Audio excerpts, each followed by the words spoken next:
ವೀಡಿಯೋದು ಆ work space ಏನಿದೆ ಅದ್ರ ಪಕ್ಕದಲ್ಲೇ ನೋಡಿ ಒಂದು ಸಾಂಗ್ ಸಿಂಬಲು, ಒಂದು ಟೆಕ್ಸ್ಟ್ ಸಿಂಬಲು ಪಕ್ಕದಲ್ಲೇ ನಾನು ಅದನ್ನ ಮಾರ್ಕ್ ಮಾಡಿಬಿಟ್ಟು ತೋರಿಸ್ತೀನಿ, ನಿಮ್ಗೆ ಗೊತ್ತಾಗುತ್ತೆ. ಆರೋ ಮಾರ್ಕಲ್ಲಿ ಅದರಲ್ಲಿ ನೋಡಿ ಟೆಕ್ಸ್ಟ್ ಸಿಂಬಲ್ ಅಂತ ಒಂದಿದೆ ನೋಡಿ, ಅದರಲ್ಲಿ ಅದನ್ನ ಕ್ಲಿಕ್ ಮಾಡಿದ್ರೆ ಅಲ್ಲಿ ಏನು ಬರುತ್ತೆ ನಿಮಗೆ, ನೀವೇನಾದರೂ ಇಂಪಾರ್ಟೆಂಟ್ ಫೈಲ್ಸ್ ನಿಮ್ಮ ಹತ್ರ ಫೈಲ್ಸ್ ಆಲ್ರೆಡಿ ಇದೆ ಅಂತ ಹೇಳಿದ್ರೆ ನೀವು right side click SRT files ಅಂತ ಏನಿದೆ ಅದನ್ನ ಕ್ಲಿಕ್ ಮಾಡ್ಕೋಬೋದು. ಇಲ್ಲ ನನ್ನ ಹತ್ರ ಟೈಟಲ್ ನಾನೇ ಕ್ರಿಯೇಟ್ ಮಾಡ್ಕೋತೀನಿ, ನಾನು ಲೈಟಾಗಿ ಸಾಕು ಅಂತ ಹೇಳಿದ್ರೆ ನಾವೇನು ಮಾಡ್ತೀನಿ ಅಂತ ಹೇಳಿದ್ರೆ ನಾನು ಸೆಲೆಕ್ಟ್ ಮಾಡ್ಕೊಂಡಿರೋದು ಲೆಫ್ಟ್ ಸೈಡ್ದು ಟೈಟಲ್ದು ನಾನು ಸೆಲೆಕ್ಟ್ ಮಾಡಿಕೊಂಡೆ. ಇದರಲ್ಲೂ ನಿಮಗೆ ತುಂಬ ಆಪ್ಷನ್ಸ್ ಇದೆ. ನಾನು ಥರ್ಡ್ ಆಪ್ಷನ್ನ ಸೆಲೆಕ್ಟ್ ಮಾಡ್ತೀನಿ. ಸೆಲೆಕ್ಟ್ ಮಾಡ್ಬಿಟ್ಟು ನೋಡಿ ಇಲ್ಲಿ ಇನ್ಪುಟ್ ಟೈಟಲ್ ಅಂತ ಇದೆ. ಇನ್ಪುಟ್ ಟೈಟಲಲ್ಲಿ ನಾವಿಲ್ಲಿ ನಾನೇನು ಮಾಡ್ತೀನಿ ಅಂತ ಹೇಳಿದ್ರೆ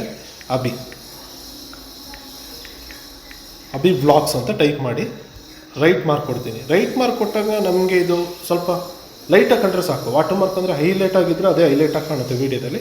ನಮಗೆ ಲೈಟ್ ಆಗಿದ್ದರೆ ಸಾಕು. ನಾವು ಯಾವ ಪ್ಲೇಸಿಗೆ ಬೇಕು ಆ ಪ್ಲೇಸಿಗೆ, ನನಗೆ ಈ ಪ್ಲೇಸಲ್ಲಿ ಸಾಕು, ನಾನು ಮೇಲಿಂದ ಕೆಳಗೆ ಈ ಪ್ಲೇಸಿಗೆ ಎಳೆದಿದ್ದೀನಿ.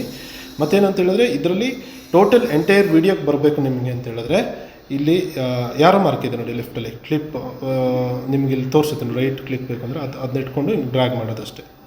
ಅದನ್ನ ಇಟ್ಕೊಂಡು ಟೋಟಲ್ ವೀಡಿಯೋಕ್ಕೆ ಹಿಂಗೆ ಡ್ರ್ಯಾಗ್ ಮಾಡಿದ್ರೆ ಹಿಂಗೆ ಓಪನ್ ಆಗುತ್ತೆ. ಈಗ ಇದ್ರದ್ದು ಈ ಟೈಟಲ್ದು ಒಪಾಸಿಟಿ ಕಡಿಮೆ ಮಾಡಬೇಕು ಅಂತ ಹೇಳಿದ್ರೆ ಒಪಾಸಿಟಿ ಇಲ್ಲಿ ಕೆಳಗೆ ಇರುತ್ತೆ. ನಿಮ್ಗೆ ಟೂಲ್ಸ್ ಏನು ಕೊಟ್ಟಿರ್ತಾನೆ ಅದರಲ್ಲಿ ಒಪಾಸಿಟಿ ಅಂತ ಇದ್ರ ಮೇಲೆ ಕ್ಲಿಕ್ ಮಾಡಬೇಕು. ಬೇರೆದ್ರ ಮೇಲೆ ಕ್ಲಿಕ್ ಮಾಡಿಬಿಟ್ಟು ಒಪಾಸಿಟಿ ಹುಡ್ಕೋಕ್ಕೆ ಹೋಗ್ಬೇಡಿ. ನೀವೇನು ಟೆಕ್ಸ್ಟು ಕ್ರಿಯೇಟ್ ಮಾಡಿರ್ತೀರ ಈ ಪ್ಲೇಸ್ ಇದೆ ನೋಡಿ, ಈ ಪ್ಲೇಸಲ್ಲಿ ನಿಮಗೆ ಕೆಳಗೆ ಒಪಾಸಿಟಿ ಅಂತ ಇರುತ್ತೆ. ಆ ಒಪಾಸಿಟಿನ ನಾನು ಎಷ್ಟು ಇಡ್ತೀನಿ ಅಂತ ಹೇಳಿದ್ರೆ ಒಂದು 50ಗೆ ಇಡ್ತೀನಿ. ನಾನು 50ಗೆ ಇಟ್ಟು ರೈಟ್ ಕ್ಲಿಕ್ ಕೊಡ್ತೀನಿ. ಆವಾಗ ನೋಡಿ ಔಟ್ಪುಟ್ ಈ ಥರ ಬರುತ್ತೆ.